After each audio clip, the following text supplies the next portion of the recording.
Welcome to WatchMojo, and today we're looking at McDonald's creations that failed to make an impact. The meat extravaganza pizza, November's taste of the month, only at McDonald's. We'll be including both limited time items and seemingly permanent additions to the menu.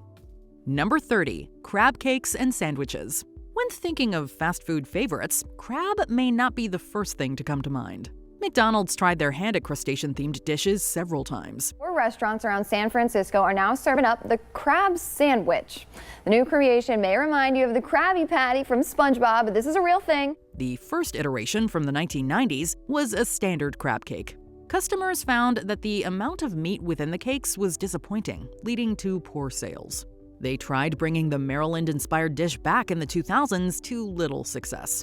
Years later, they decided to try again.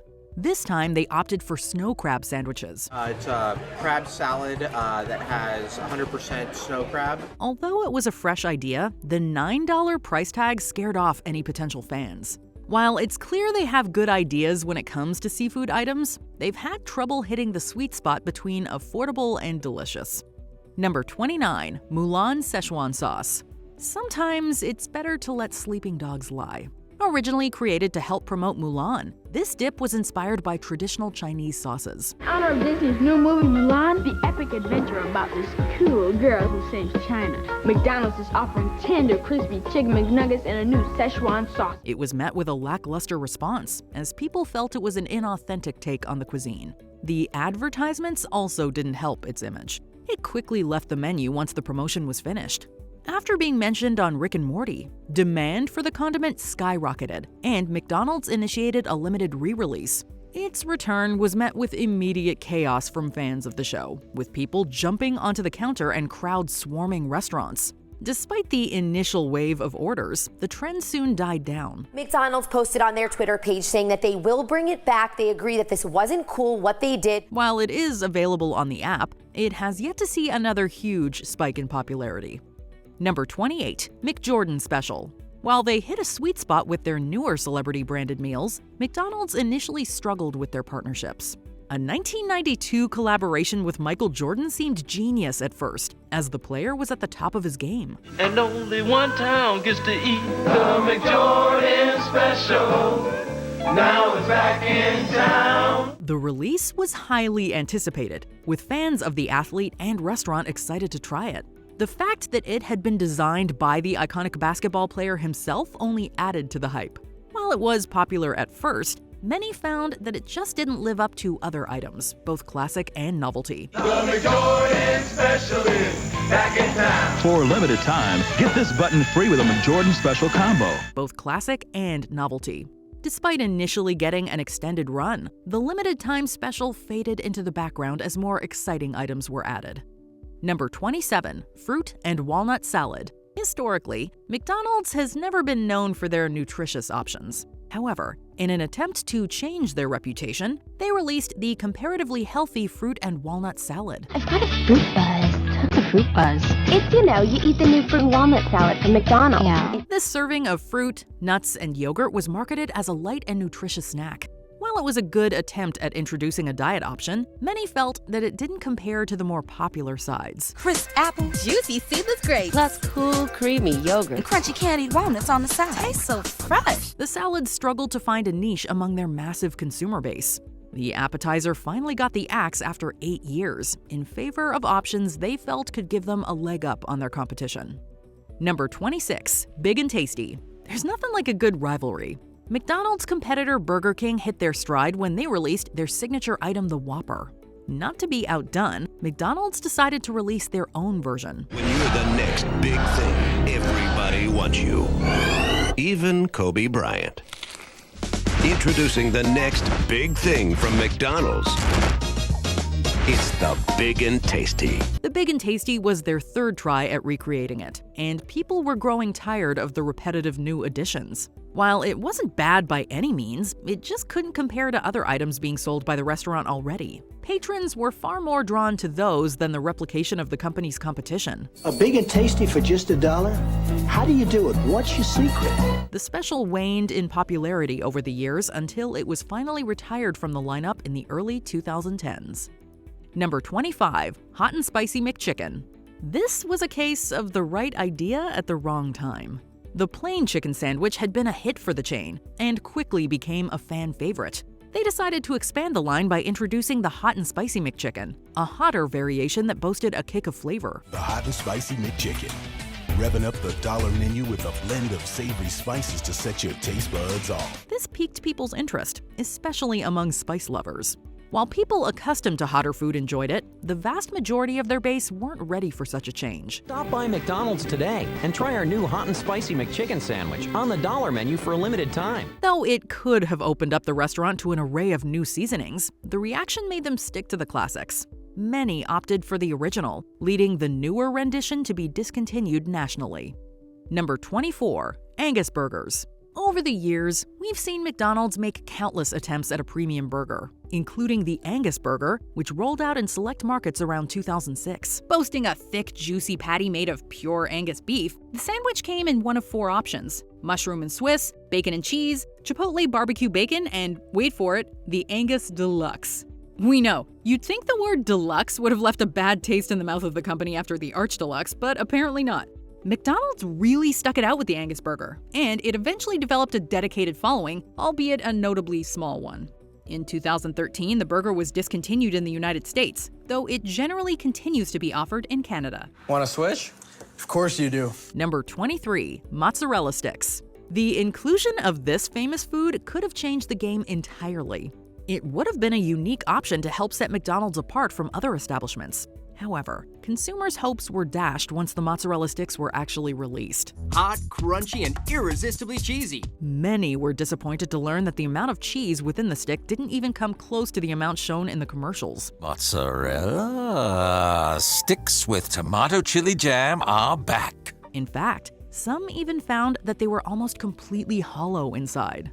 One person, believing what was supposed to be pure cheese was in fact processed dairy, even sued them. Though the lawsuit eventually fizzled out, the finger food had already been written off by the public. Number 22. Arch Deluxe. McDonald's premium burgers are rarely long for this world, but the Arch Deluxe was an especially colossal flop. Introducing the burger with the grown-up taste, McDonald's Arch Deluxe. The marketing campaign was massive and focused on selling the Arch Deluxe as a McDonald's burger for adults.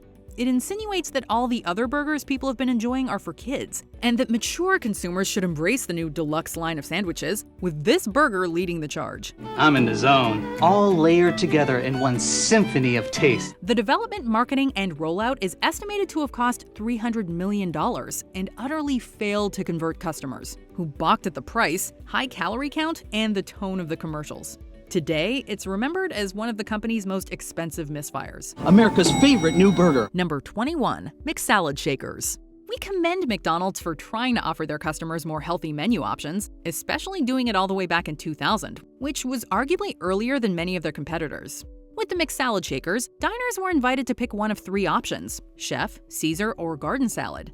Add the dressing, and then in an admittedly fun bit of product packaging, cover and shake the domed cup in which the salads were served. Unfortunately, the McSalad Shaker failed on 2 counts. First, people generally don't go to McDonald's when they have a hankering for salad. Secondly, the meager, low-quality ingredients fell far short of the lush green salads advertised. Number 20. Eggs Benedict McMuffin. Some dishes are just too complex for fast food. When the company announced a new menu addition based on a brunch delicacy, many were skeptical that it could compare to the original. Eggs Benedict is a complex recipe that usually takes around a half hour to complete. Beyond that, many had trouble imagining the eatery's take on a complex condiment like hollandaise sauce. Despite being a fun nod towards the dish that inspired the much more popular McMuffin, it was clear that people weren't anxious to add this to their morning routines. Number 19. Spanish Omelet Bagel. While they have the market locked on comfort food, there's no denying that the chain isn't known for its gourmet options. This has not stopped them from stepping out of the box and releasing some truly bizarre items.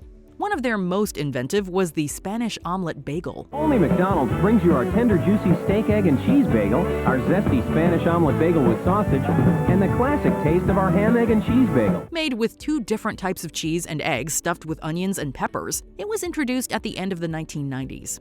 The dish had an interesting flavor, but the business had misjudged how many people wanted to switch up their tried-and-true breakfasts. patrons preferred the simple yet delicious taste of the McMuffin. It's time to put more in your morning. While it had potential, the lack of sales eventually led to the diner-inspired dish being quietly removed.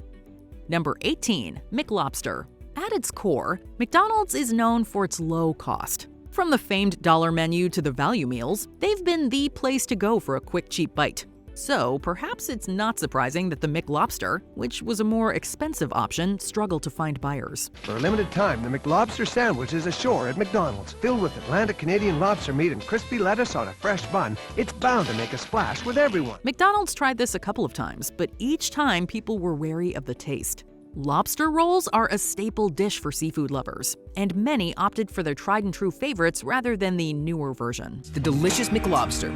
Get one before they're gone. It was an ambitious idea, but they ultimately swung too hard for the fences and ended up striking out. Number 17, McRat Cro Cat.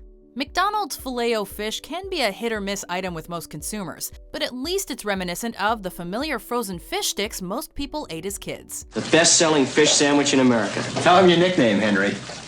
They call me Jaws. That being said, it seems most clients would prefer that McDonald's stay away from seafood.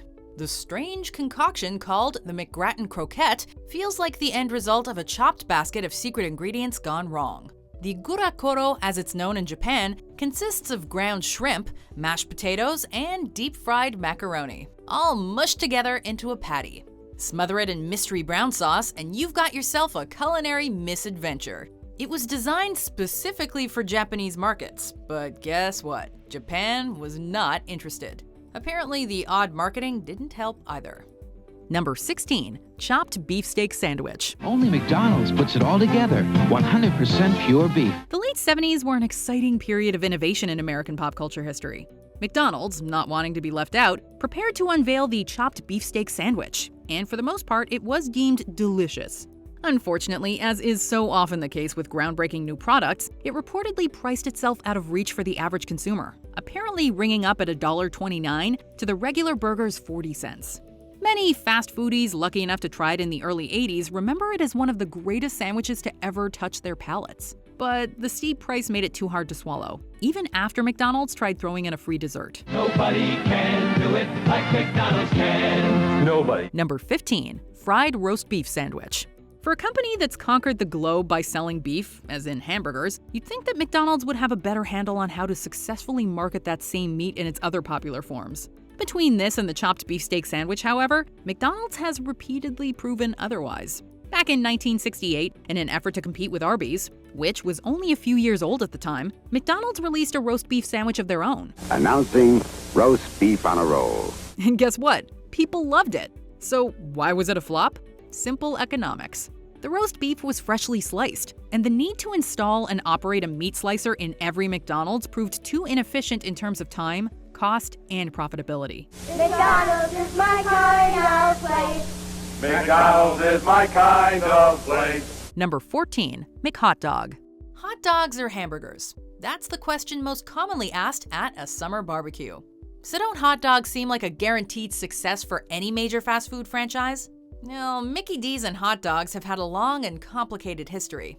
In fact, the McDonald's Corporation founder Ray Kroc banned hot dogs from his restaurants because there's no way to know what's inside them.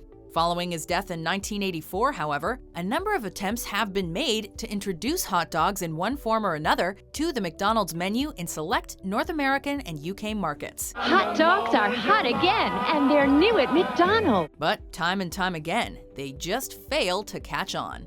There's even been an attempt to market a chili McHot dog in Japan. Ugh, the horror. Number 13, fajitas. When you're big, it can be tempting to try to do it all. More often than not, however, when McDonald's gets greedy and tries to take a bite out of competitors' markets like Taco Bell's, it misses the mark. Even though McDonald's does now have a breakfast burrito and tried tortas in California back around 2000, fajitas were its big attempt. Now at McDonald's, a new taste. Chicken fajitas. First rolled out in the 90s, McDonald's fajitas consisted of a soft-shell tortilla, grilled vegetables, and chicken. Most people seemingly found them palatable enough, just unremarkable, and not what they were after when they went to McDonald's. Though relatively short-lived in the United States, a version of the McDonald's fajita enjoyed greater success in other countries. The burrito-style McWraps have similarly been pulled from many countries. The new morning McWrap. Number 12, Son of Mac. Sometimes referred to as Baby Mac, Mini Mac, Mac Jr., or Kids Mac, depending on the market, this burger is a Big Mac without the second burger patty and middle bun. So, in short, it's pretty much a cheeseburger dressed as a Big Mac. Don't get us wrong, that sounds like the lighter, easier-to-eat version of the Big Mac that many consumers want. The thing is, those who want it can already get it by ordering exactly what it is, a cheeseburger dressed as a Big Mac. It's one of the most popular off-menu customizations, but McDonald's various attempts over the years to make it official have just felt really half-hearted in terms of marketing. It's the taste of a Big Mac in a snack. Number 11, McLean Deluxe. We're here because McLean Deluxe is 100% delicious. Two words that don't add up, McDonald's and sophisticated. Two other words tough to pair in a sentence, McDonald's and healthy. If it's low fat, it can't be delicious. The Deluxe line aimed to corner the adult fast food market by presenting an entire line of sophisticated McDonald's products, including this supposedly healthy low-fat burger. It achieved the lower fat content by using about 90% lean beef in its patties and adding water to replace the missing fat. It's 91% fat-free, but all people talk about is its big burger taste. But how would they bind it all together? Seaweed to the rescue. Carrageenan, a seaweed extract, is a common thickening or binding agent used in the processed food industry. Mouth not watering yet? This dry burger was deemed to be lacking flavor despite flavor additives, and thus earned itself the nickname McFlopper. McLean Deluxe, forget the fat, remember the taste at McDonald's today. Sorry, Green. Green. Number 10, McSpaghetti. It's hard to believe that anyone at McDonald's had faith in this product. Don't people go out for fast food because they don't feel like having spaghetti for the third time that week? McDonald's tried it in Italy, and unsurprisingly, it bombed. Nothing sells quite like a country's most cherished and widely available dish, as poorly prepared by an American fast food chain. It's a benefit, Bobby. It's a spaghetti dinner. But we don't make spaghetti. America was equally disinterested. It took too long to prepare, lacked flavor, and simply couldn't satisfy the cravings that drive people to McDonald's in the first place. They wanted fast food. I thought I told you, Bob. You and your spaghetti aren't welcome here. The weirdest thing about the McSpaghetti, though, it was a surprise hit in the Philippines and is still available there today. It almost tastes like spaghetti with ketchup. I'm gonna have another spoonful here. Number 9, onion nuggets.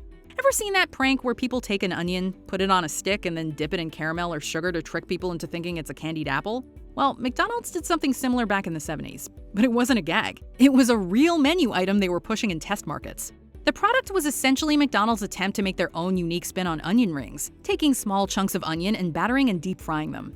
And you know what? Those few people who tried them actually remember onion nuggets fondly. Unfortunately, they were pulled from the menu and are now little more than a footnote in the history of Chicken McNuggets, which debuted in the early 80s. 'Cause you deserve a break today. With chicken cooked the McDonald's way. Number 8, Fish McBites. McDonald's really hit it out of the park when they introduced the Chicken McNuggets, a childhood favorite that legions of customers keep eating well into adulthood. But as failures like our previous entry remind us, there's more to this winning formula than simply the nugget format. Fishy, fishy. Fish McBites are succulent and breaded to perfection. So take a trip to McD's and get you served. Fish McBites were a 2013 attempt by McDonald's to recreate the runaway and enduring success of their McNuggets, but with fish. The dish came in 3 portion sizes, snack, regular, and shareable, and were served with tartar sauce for dipping. The reality is, however, that fishy fast food often has limited appeal, and so the Fish McBites were deemed a failure and pulled from the menu the same year they debuted. Get hooked on McDonald's new Fish McBites. Pop them with tangy tartar or spicy buffalo sauce. Catch them while you can. Number 7, McDLT. What do you want, Michael? A McDLT? No, I already told you they don't make those anymore. You know, sometimes it's a regional thing. You could ask. No McDonald's anywhere makes a McDLT anymore. When it comes to failed fast food sandwiches, this is the stuff of legend.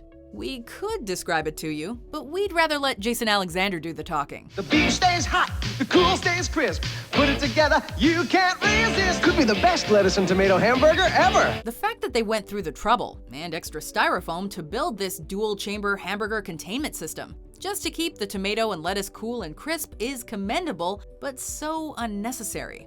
Furthermore, people get fast food on the go, when they want something quick, easy, and ready to eat. Trying to combine the two halves of the burger without losing the toppings might not be rocket science, but it's still enough work to undermine the core principles of fast food. I'm just saying they have all the ingredients for a McDLT. Even the talented Aretha Franklin couldn't convince customers. Could be the best tasting lettuce and tomato hamburger ever. New McDLT. Number 6, McSoup. This one is a food offering that, if we didn't know better, we'd assume was a parody of McDonald's naming strategy. It's just so basic and laughably straightforward. But it happened, and it failed every bit as spectacularly as you might expect. Available in select markets over the winter months, the McSoup came in 2 varieties, broccoli and cheese and classic chicken noodle. But here's the thing. McDonald's didn't hire a crack team to develop their own instantly recognizable trademark versions of these 2 soups. They literally just licensed it from Campbell's. That's right, McDonald's was essentially trying to charge people to heat up soup they could get at the grocery store. No thanks. Number 5, Hoola Burger. That's that Hawaiian burger joint. I hear they got some tasty burgers. This one was bad, like really bad. While many McDonald's products have failed over the years due to pricing or marketing issues, the Hoola Burger was simply a bad sandwich. Ray Kroc may have turned a handful of restaurants into the world's largest fast food franchise, but his pineapple burger was one whool of a bad idea. Previously, strict Catholics would not eat meat on Fridays. So the company thought they could capitalize on that demographic with this meatless sandwich. Turns out that the Filet-O-Fish was more desirable than a slice of grilled pineapple and cheese. The Hoola Burger was pulled from restaurants shortly after its debut. He calls them my Hawaiian burgers. Well, they don't taste like burgers at all. They taste like styrofoam. Number 4, McAfrica. And speaking of bad naming, this was a burger wrapped in pita bread sold exclusively in Norway and in honor of the Olympics. But consider the fact that Southern Africa was suffering from one of the worst food shortages in the history of the region in 2002, with an estimated 14 million people in urgent need of food aid, and you'll see that the bad taste wasn't necessarily in the burger itself, but in the choice of name and timing. McDonald's addressed the issue by apologizing and by allowing humanitarian aid agencies to put up posters and donation boxes in their locations.